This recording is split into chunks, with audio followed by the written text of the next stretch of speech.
우리는 특히 마음에 관한 한 당혹스러운 역설의 시대를 살고 있습니다. 인류 역사상 우리를 연결해 줄 도구가 이렇게 많았던 적도, 이상적인 만남을 약속하는 플랫폼이 이렇게 많았던 적도, 손가락 하나로 닿을 수 있는 거리에 있는 프로필이 이렇게 많았던 적도 없었습니다. 수백만 개의 얼굴, 수백만 개의 가능성, 디지털 공간에 떠다니는 잠재적 파트너의 바다. 그러나 이 아찔할 정도의 풍요 속에서도 불편한 감각은 지속되고 우리 삶의 복대는 조용한 메아리가 울려 퍼집니다. 외로움은 더욱 만연해 보이고 진정한 유대감, 즉 진정한 짝이라고 부를 수 있는 사람을 찾는 과업은 그 어느 때보다 힘들고 복잡해 보입니다. 무슨 일이 일어나고 있는 걸까요? 왜 우리는 알고리즘, 데이터 무한한 선택지로 무장하고서도 사랑을 찾는 과정에서 종종 더 길을 잃고 고립된 느낌을 받는 걸까요? 이는 단순히 사회적 경향이나 기술적 결함의 문제가 아닙니다. 이는 우리 인간 경험의 깊은 곳에서 울려 퍼지며 우리를 철학적 성찰로 초대하는 문제입니다. 그리고 이 탐구를 안내하기 위해 우리는 아마도 예상치 못한 출처, 즉 가차없는 염세주의로 알려졌지만 인간 조건에 대한 그의 날카로운 분석이 놀랍도록 적절한 통찰력을 계속 제공하는 사상가 아르투어 쇼펜하우어에게 눈을 돌려야 할지도 모릅니다.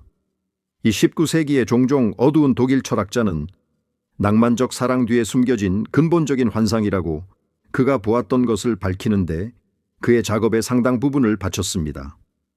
감상적인 조언자와는 거리가 먼 쇼펜하우어는 우리 욕망의 본질과 우리를 실제로 움직이는 힘에 맞서도록 때로는 잔인한 거울을 제공합니다. 쉬운 답을 찾기 위해서가 아니라 사랑을 찾는 것, 또는 우리가 사랑이라고 생각하는 것을 찾는 것이 우리 시대에 왜 그토록 복잡한 미로가 되었는지 더 깊이 이해하기 위해 함께 이 철학적 여정을 시작합시다. 우리 시대 딜레마의 일부는 아마도 우리가 사랑 자체에 접근하는 방식에 있을 것입니다. 과학과 정보가 지배하는 시대에 우리는 모든 것을 탈신비화하고 가장 복잡한 현상들을 그것의 구성 요소로 환원시키는 경향이 있습니다. 사랑도 이 과정에서 벗어나지 못했습니다.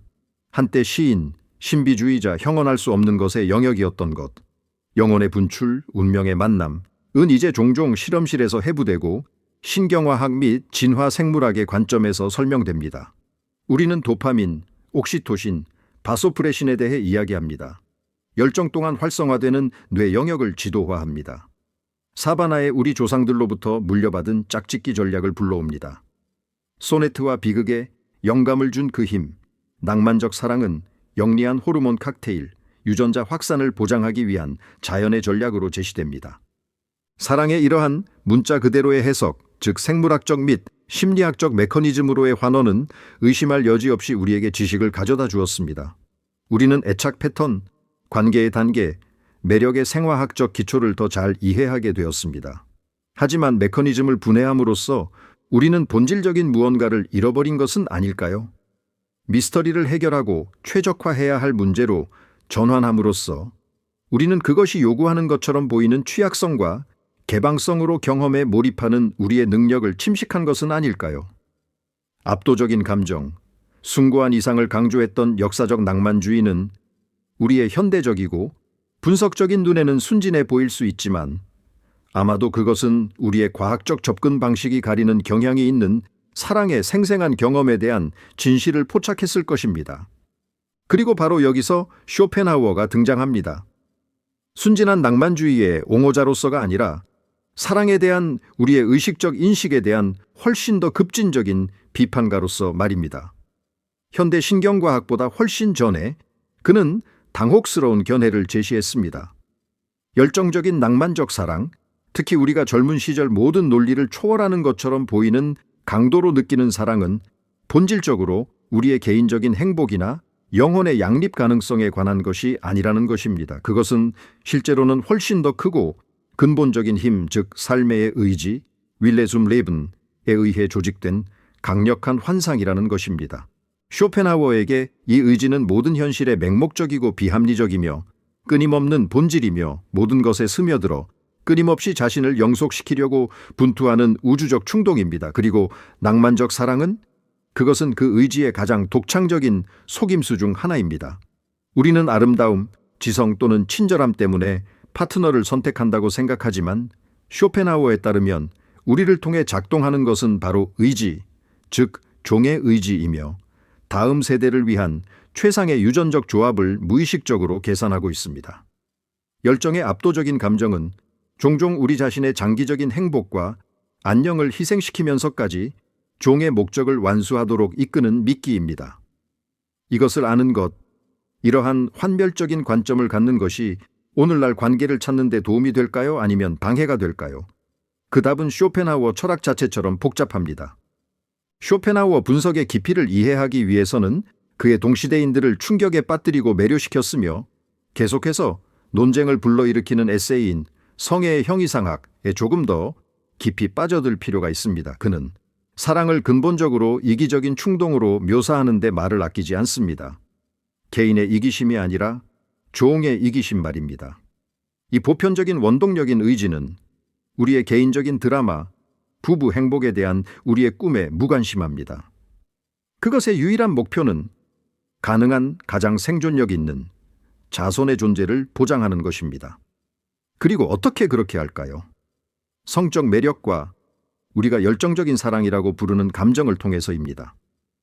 쇼펜하우어는 우리가 다른 사람에게서 매력을 느끼는 특징들, 젊음, 건강, 특정 신체 비율, 심지어 특정 성격 특성까지 이 실제로는 번식 적합성에 대한 무의식적인 지표라고 주장합니다. 그는 특유의 명료함으로 씁니다. 두 연인의 커져가는 애정은 실제로는 그들이 낳을 수 있고 낳기를 원하는 새로운 개인의 삶의 의지이다. 그리고 더 나아가 열정의 강도는 그 특정 조합이 종의 목적에 얼마나 적합한지에 정비례한다고 제안합니다.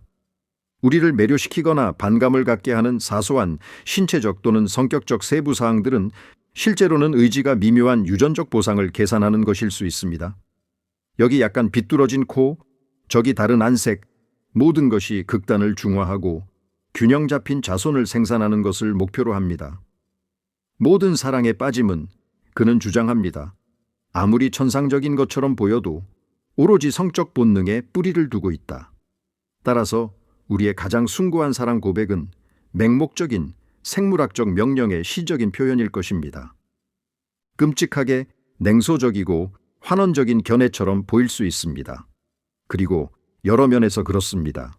쇼펜하우어는 의지의 목적이 완수되면, 즉 자손을 낳을 가능성이 실현되거나 무관해지면 열정적인 사랑의 환상은 사라지는 경향이 있으며 종종 서로에게 그토록 열렬히 끌렸던 개인들 사이의 근본적인 비양립성을 드러낸다고 믿었습니다. 실망, 권태, 갈등은 더 큰 힘에 의해 이용당한 자연스러운 결과일 것입니다. 그러나 역설적이게도 이 어두운 관점에는 해방적인 무언가가 있습니다. 만약 낭만적 사랑이 우리를 완성시키고 영원한 행복을 보장할 완벽한 소울메이트를 찾는 신성한 추구가 아니라 종종 비합리적이며 우리의 개인적인 안녕을 초월하는 목적을 가진 자연스러운 과정이라면 아마도 우리는 덜 압박감을 느끼고 덜 이상화된 기대를 가지며 그것의 불완전함과 도전에 대해 더 큰 수용성을 가지고 접근할 수 있을 것입니다. 아마도 쇼펜하우어가 묘사한 그것의 환상적 본성에 대한 이해는 현대 관계의 복잡성을 좀 더 현실적으로, 그리고 어쩌면 우리 자신과 타인에 대한 연민을 가지고 헤쳐나가는 데 도움이 될 수 있을 것입니다. 이러한 쇼펜하우어적 관점은 뚜렷하게 현대적인 현상, 즉 사랑의 영역에서의 선택의 폭정에 직면했을 때 새로운 차원을 얻습니다. 앞서 언급했듯이 우리는 이전에는 결코 이렇게 많은 겉보기, 선택지를 가져본 적이 없습니다. 데이팅 앱은 끊임없이 프로필의 흐름을 제시하며 각각은 아마도 진정한 짝이 될 것이라고 약속합니다. 소셜 네트워크는 우리를 점점 더 넓은 서클로 연결합니다. 그러나 이러한 풍요는 심리학자 베리 슈워츠가 그의 선택의 역설 개념에서 주장했듯이 만족이 아니라 마비와 만성적인 불만족으로 이어질 수 있습니다. 너무 많은 대안 앞에서 우리가 올바른 선택을 했는지 어떻게 알 수 있을까요? 바로 저기 클릭 한 번 거리에 더 나은 누군가가 있을 수 있다는 가능성은 우리가 우리 앞에 있는 사람에게 진정으로 헌신하는 것을 방해할 수 있습니다. 더 나은 것을 놓치는 것에 대한 두려움, FOMO, Fear of Missing Out, 은 우리를 끊임없는 평가 상태에 머물게 하여 사랑 찾기를 우리가 구할 수 있는 최고의 제품을 찾는 일종의 소비 시장으로 변모시킵니다. 이러한 사고방식은 사랑뿐만 아니라 행복 자체의 본질에 대한 쇼펜하우어의 철학과 정면으로 충돌합니다. 그에게 지속적인 행복은 대체로 환상입니다. 우리의 존재는 의지에 의해 움직이며 이는 욕망으로 나타납니다. 욕망은 결핍의 한 형태이며 고통입니다. 욕망이 충족될 때 안도감은 일시적일 뿐이며 곧 새로운 욕망이나 더 나쁘게는 권태, 의지가 추구할 즉각적인 대상이 없을 때 드러나는 공허함로 자리를 내줍니다. 선택의 풍요에 의해 부추겨지는 완벽한 사람에 대한 끊임없는 추구는 이러한 쇼펜하우어적 순환의 고전적인 예입니다. 우리는 이 신화적인 사람을 찾는 것이 우리에게 영구적인 행복을 가져다 줄 것이라고 믿지만 설령 우리가 그를 찾는다 해도 쇼펜하우어는 매우 가능성이 낮고 환상에 기반한 것으로 간주했을 것입니다. 의지 자체의 본성은 그 만족이 덧없을 것임을 보장할 것입니다. 우리의 모든 필요와 기대를 충족시킬 완벽한 사람이라는 현대적 개념은 쇼펜하우어적 관점에서 볼 때 위험한 망상입니다. 그것은 우리를 좌절스러운 탐색에 빠뜨리고 삶이 우리에게 제공하는 실제적이고 불완전한 연결들을 감사하고 함께 노력하는 것을 방해합니다. 결국 모든 열정적인 사랑이 근본적으로 종의 목적을 위한 의지의 환상이라면 개인의 이성적이고 감정적인 기준에 기반한 완벽한 양립 가능성이라는 개념은 그 절대적인 무게를 많이 잃게 됩니다. 완벽함에 대한 이러한 추구와 사랑에 내재된 위험을 완화하려는 시도는 우리를 현대적 접근 방식의 또 다른 두드러진 특징으로 이끕니다. 바로 관계를 찾고 유지하는 과정의 과도한 합리화입니다. 대중심리학 자기개발서 앱데이터로부터 얻은 정보로 무장한 우리는 마치 사업 프로젝트나 해독해야 할 알고리즘처럼 연애 생활을 최적화하려고 노력합니다.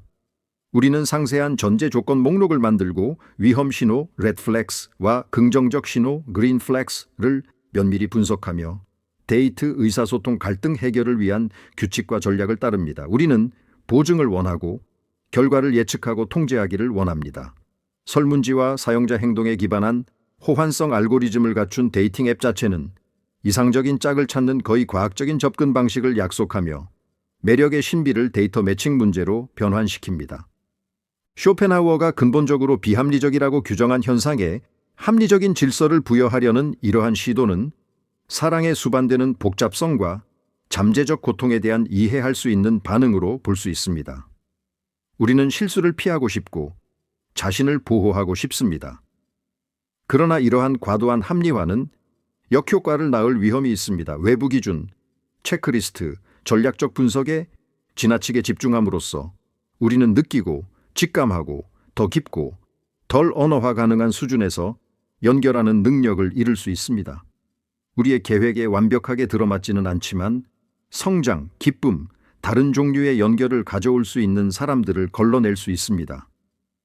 쇼펜하우어는 우리를 서로에게 끌어당기는 힘, 의지, 이 우리의 의식적인 이성보다 훨씬 더 원초적이고 본능적인 수준에서 작동한다는 것을 상기시켜 줄 것입니다. 논리와 계획으로 그것을 완전히 길들이려는 시도는 헛될 뿐만 아니라 우리가 추구하는 경험 자체에 해로울 수도 있습니다. 완전한 호환성과 마찰 부재에 대한 집착은 갈등과 환멸이 과정의 본질적인 부분일 수 있다는 쇼펜하우어적 관점을 무시합니다. 의지의 의제가 조화와 행복에 대한 우리의 개인적인 추구와 자주 다르기 때문입니다. 이 모든 시나리오, 과학적 탈신비화, 선택의 폭정, 과도한 합리화는 널리 퍼진 감정 상태, 즉 두려움으로 수렴됩니다. 잘못 선택할까봐 두려워하고 상처받을까봐 두려워하며 취약해질까봐 두려워합니다. 실패, 배신, 고통의 이야기를 포함한 관계에 대한 방대한 양의 정보에 대한 접근은 겉보기에는 무한한 선택지에 의해 촉진되는 폐기 문화와 결합되어 우리를 과도하게 경계하게 만들었습니다. 우리는 일종의 자기 보호의 덫을 개발했습니다. 고통과 실망을 어떻게든 피하려는 시도 속에서 우리는 마음주위의 벽을 쌓습니다. 우리는 잠재적인 문제를 감지하고 안전거리를 유지하며 우리를 고통에 노출시킬 수 있는 깊은 헌신을 피하는데 능숙해졌습니다. 잠수 타기, 고스팅. 설명 없이 누군가의 삶에서 갑자기 사라지는 것, 현상은 아마도 대면과 취약성에 대한 이러한 혐오의 극단적인 증상일 것입니다. 여기서 다시 한번 쇼펜하우어의 철학은 그의 염세주의에도 불구하고 이상하게 유용할 수 있는 관점을 제공합니다. 그는 우리에게 고통 없는 삶의 환상을 제공하지 않습니다. 오히려 그는 고통이 존재해 피할 수 없는 부분이며 끊임없는 의지의 노력의 직접적인 결과라고 주장합니다. 따라서 고통을 완전히 피하려는 시도는 실패할 운명이며 역설적으로 더 큰 고통, 외로움, 공허함, 온전히 살지 못한 삶의 고통으로 이어질 수 있습니다. 만약 우리가 쇼펜하우어가 제안하듯이 고통의 가능성이 인간 조건, 특히 친밀한 관계 환상과 의지의 역할을 고려할 때에 내재되어 있음을 받아들인다면 아마도 우리는 취약성을 제거해야 할 위험이 아니라 의미 있는 연결 가능성 자체를 위한 필수 조건으로 접근할 수 있을 것입니다. 역설은 분명합니다. 사랑에서 상처받을 가능성으로부터 자신을 보호하려고 더 많이 노력할수록 우리는 더 고립되고 진정한 연결이 제공할 수 있는 깊이, 친밀함, 그리고 심지어 변화시키는 기쁨을 경험할 능력이 떨어지게 됩니다. 고통의 불가피성에 대한 쇼펜하우어적 수용은 아이러니하게도 우리가 방어막을 내리고 사랑의 위험을 감수할 용기를 줄 수 있습니다. 그렇다면 이 모든 것이 우리를 어디로 데려갈까요? 우리는 사랑을 단지 생물학적 속임수로 보는 환멸적인 냉소주의와 환멸로 끝날 운명인 순진한 낭만주의 사이에서 흔들리도록 운명 지어진 걸까요? 아마도 중간 길이 있을 수 있습니다. 우리가 얻은 지식, 과학적이든 철학적이든 쇼펜하우어의 어두운 통찰력을 포함하여 을사랑에 내재된 신비에 대한 새로운 수용과 통합하는 방법 말입니다. 아마도 해결책은 더 많이 통제하거나 최적화하려고 노력하는 것이 아니라 섬세한 균형을 기르는 것일 수 있습니다. 우리는 쇼펜하우어가 경고했듯이 작용하는 생물학적 충동과 가능한 환상을 인식할 수 있으며 이것이 주관적인 경험, 만남의 아름다움, 형성될 수 있는 유대의 깊이를 평가하는 것을 막지 않도록 할 수 있습니다. 아마도 우리는 행복한 무지라고 부를 수 있는 것, 또는 더 정확하게는 불확실성의 지혜를 어느 정도 회복해야 할 것입니다. 이것은 맹목적인 낭만적 환상으로 퇴행하는 것을 의미하는 것이 아니라 우리의 이해와 통제의 한계를 인식하는 것을 의미합니다. 사랑이 부분적으로는 비합리적이고 신비로우며 우리의 완전한 영역 밖에 있다는 것을 받아들이는 것이 실제로는 확실성과 보증에 대한 끊임없는 추구보다 더 건강하고 해방적일 수 있습니다.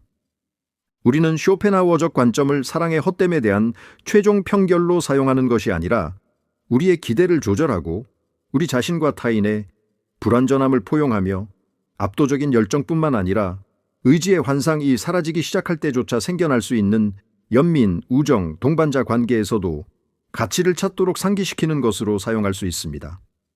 위험을 제거하려고 노력하는 대신 아마도 우리는 작용하는 힘들을 인식하면서도 이 복잡하고 종종 예측 불가능한 춤에서 의미 있는 무언가가 나타날 가능성에 여전히 열려있는 채로 그것과 함께 춤추는 법을 배워야 할 것입니다. 아서 쇼펜하우어의 어둡지만 통찰력 있는 등불의 안내를 받아 현대 사랑의 미로를 통과한 이 여정의 끝에서 우리는 출구가 표시된 지도나 진정한 짝을 찾는 공식을 발견하지 못했습니다. 아마도 우리가 발견한 것은 더 가치 있는 것일지도 모릅니다. 즉, 탐색 자체의 복잡성과 우리 내부와 우리를 둘러싼 문화 모두에서 그것을 형성하는 힘들에 대한 더 깊은 이해입니다. 개인의 행복에 대한 염세주의와 종의 맹목적인 의지에 대한 강조를 담은 쇼펜하우어의 철학은 언뜻 보기에는 실망스러울 수 있습니다. 그러나 그것은 우리에게 예상치 못한 지혜, 즉 수용의 지혜를 제공합니다.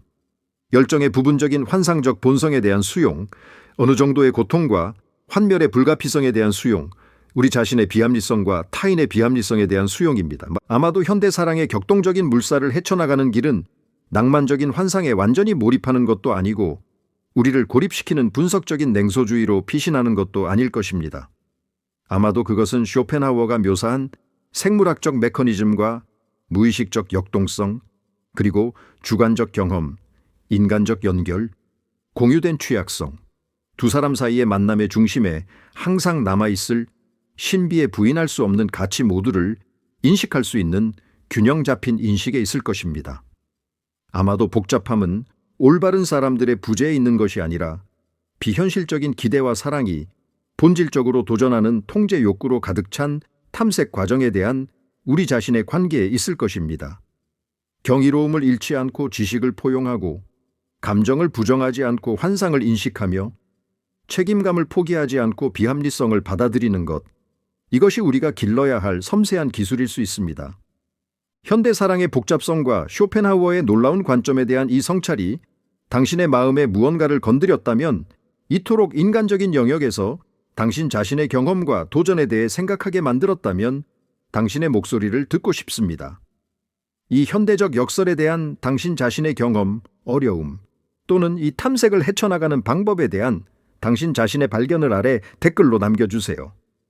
당신의 좋아요도 매우 중요합니다. 이 콘텐츠가 비슷한 문제에 대해 성찰하고 더 깊은 이해를 추구하는 더 많은 사람들에게 도달하는 데 도움이 되기 때문입니다. 그리고 이 철학적 탐구가 특별한 가치를 가져다 주었다고 느끼셨다면 슈퍼 서비스로 저희를 후원하는 것을 고려해 보세요.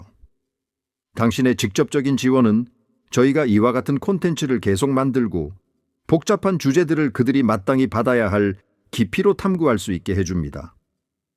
연결을 향한 탐색은 인간 삶에 가장 의미 있고 내 복잡한 모험 중 하나로 남아 있습니다.